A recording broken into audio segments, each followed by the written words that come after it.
Hello, I'm Anna Cortez, and this is How to Live It. We're living through unprecedented times of uncertainty, which lead to a lot of stress and anxiety.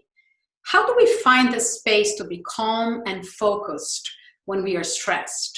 What are some techniques that we can use to relax the mind and have a feeling of peace and being able to reach peak performance given unprecedented times? I'm joined on this conversation by my friend and wellness expert, HOWto.LIVEit. Gautam is a mindfulness expert whose work focuses on high-performance organizations to help prevent burnout and increase the resilience of team members.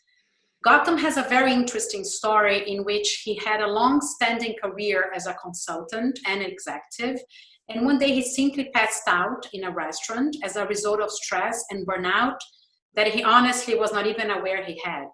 So he went off to study best practices in meditation and mindfulness, including a training program sponsored by Google. I have been dreaming of having this conversation with Gautam for a long time, so I can share with you the best practices that he's learned. Hi, Gautam. Hi, Anand. Very nice to see you and be here. Thank you for being here and welcome to How to Live It. No, not at all. It's a pleasure. Thank you for having me and really looking forward to this conversation. It's so important given everything we've been going through in the world in the last 2-3 months, but especially in the last 2 weeks. Yes. So I think it's fair to say that even our anxieties have anxieties right now, right? We're all very anxious and stressed and you know, despite the fact that there's so much information out there on how to reduce anxiety, I feel that most of us still feel overwhelmed on how to really accomplish that and keep a peace of mind despite everything that's going on. You've done a lot of research and you've worked with several people. What are some of the techniques that you think people can follow to reduce their anxiety and overall level of stress? That's a really good question, Anna. So the first thing to realize is stress is really a very natural response of the body to a perceived threat, a challenge, or something unpleasant or unfamiliar happening in the environment. It's really what protects us. And there's two things to keep in mind. There is the stressful event or a trigger that's happening either in the external environment or within us. And the second is our response to that stressful event or trigger, if you will. Now, the trigger can come in any shape or form. It could be around the global health crisis that we are facing today. It could be around the racial inequity and injustices we are seeing in the last few weeks. It could be around managing our work and life. It could be around being too busy and feeling burnt out. And internally, it could be also about how we deal with difficult situations. The human beings are sort of hardwired to have a little bit of a negative bias because that's what's protected us over the years. And the result of stress is in the body and in the mind at multiple levels. We feel the physical impact of it from this hyper arousal, this tension, this readiness to always act. There's the emotional tension that comes from being at a state of hypervigilance. And cognitively, the negative bias can make us feel a little bit depleted and exhausted. And what really happens, Anna, is people confuse the two. They conflate these triggers with their response. And really what the practice is, what the psychology and the science has really been showing us, how can we separate out the two? How can we recognize that there are things that are outside our control and allowing them to be such, but focusing on the things that are within our control and our reaction, how we choose to respond to different triggers, that's definitely, as the Stoics have been teaching us for thousands of years, within our control. So really any practice around stress management, anxiety relief, has to start with first recognizing that there are two things happening here, the trigger and our response, and finding the space in between those two. You know, I think what you've said is so powerful because we cannot get rid of the triggers, but we can control how we respond to them, right? And I actually forgot to start our session with taking a deep breath. And I am so thankful that you have taught me that, breathing is universal, and we can, at any point in time, create our own peace of mind for ourselves just through breathing. So I'm very thankful, to that. One of the methods you have mentioned before, which has been extremely helpful to me, and I know, I've connected with other people who have learned this from you, who have also said it's been very helpful to them, which is the practice, name it to tame it. So name your emotions to tame your emotions. Can you further explain how exactly that works? Yes, definitely. Name it or tame it actually came from Dr. Dan Siegel. And what's happening is when we get triggered by an emotion or a difficult experience, we go into this sort of fight, flight, freeze mode. And it reduces our ability of our cognitive capacity to think clearly. So what we're trying to do with using a tool like Name It to Tame It or taking a few deep breaths is to, again, sort of find that space between these difficult emotions and activate our rational executive functioning capacities of the brain. So the scientists have observed that when we start to use language, it really helps us not only to calm down, but also to activate our cognitive capacity. And therefore, the practice is when we notice something unpleasant happening around us, or we notice an unpleasant emotion, the first step to do is then name it. For example, a disturbing noise or unpleasant memories. Just with a couple of words, naming that difficult experience or difficult emotion starts to activate our rational executive thinking capacity. And with that, we can start to calm the mind down, come to find a little bit of space from those difficult emotions, and then choose a more thoughtful, a more grounded response.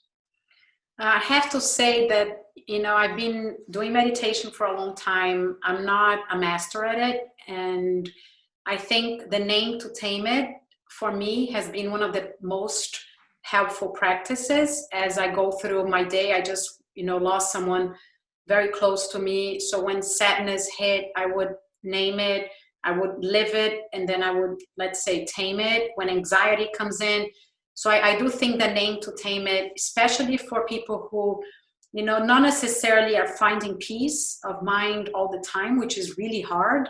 I think it's such an incredible technique. So Gautam, you have witnessed a very major sort of life-changing event in which you were burned out and stressed. Mm-hmm. And I guess you were not fully aware of it, and you literally, passed out. And I guess that drove you to rethink your life and learn and have a deep reflection and help others identify the signs of burnout and stress, which are often not necessarily driving people to be aware that they are burned out and stressed. And to help people basically live a much better life and a peak performance despite everything that's happening around us. What are some common signs of burnout, and how are you working with different people and different organizations to help them prevent burnout and be positioned to really live a better life and reach their peak performance? No, that's really important, especially in today's world. The level of stress, anxiety, burnout is really high, and there is an acknowledgement around the mental health challenges that we are seeing. In fact, the WHO sort of recently put out the statement. And I'm going to read it, where they said the isolation, the fear, the uncertainty, the economic turmoil, they all cause or could cause psychological distress. So they're expecting actually to see a higher level of psychological distress over the next 3-6 months, maybe even the next year. And all of that is going to cause, people are going to feel more anxious, more stressed, more burnt out. But we're also seeing higher levels of depression, domestic violence, alcohol and drug abuse. or maybe personally we're noticing impact on our health, our weight, our poor sleep habits and sleep levels, depletion in our energy level, in our performance. So this is really starting to affect us mentally, physically, emotionally. And what I've started to do working with organizations is actually help the leaders and help the employees develop and strengthen a regular mindfulness meditation practice as a way to counterbalance, in a more proactive way, to counterbalance the impact of all these triggers around us. And initially I started working with these organizations for 2-3 months, doing sessions for the leadership team, doing workshops for the employees.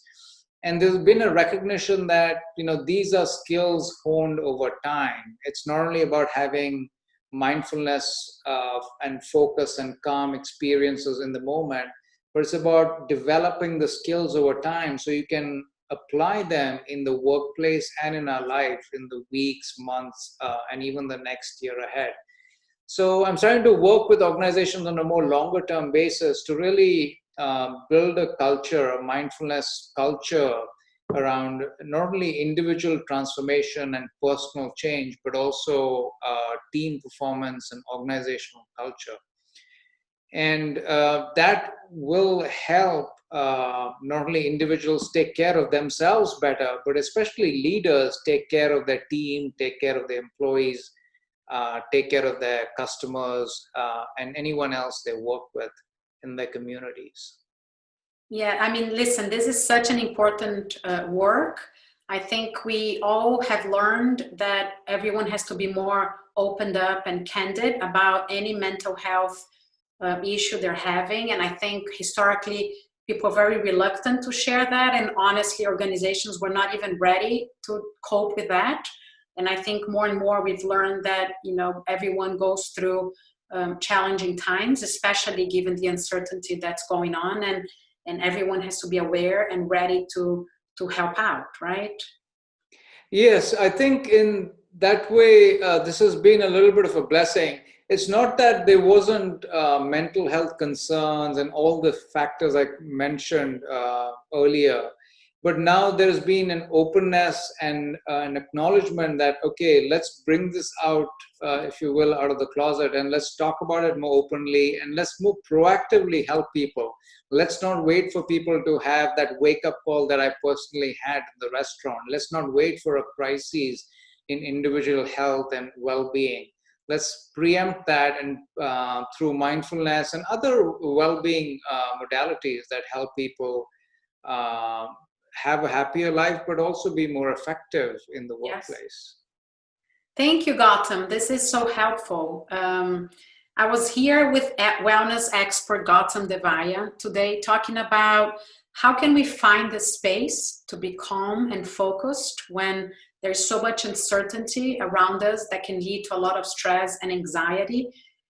Despite the overwhelming amount of resources out there, we're still finding ourselves often very anxious, very stressed, and not finding room to be feeling at peace, and definitely not feeling that we can reach our peak performance. Gautam has shared incredible techniques that can help us find that space, and I hope you get out there and live it. So thank you, Gautam. Thank you very much, Anna. Pleasure to be with you today. Thank you. Bye, guys.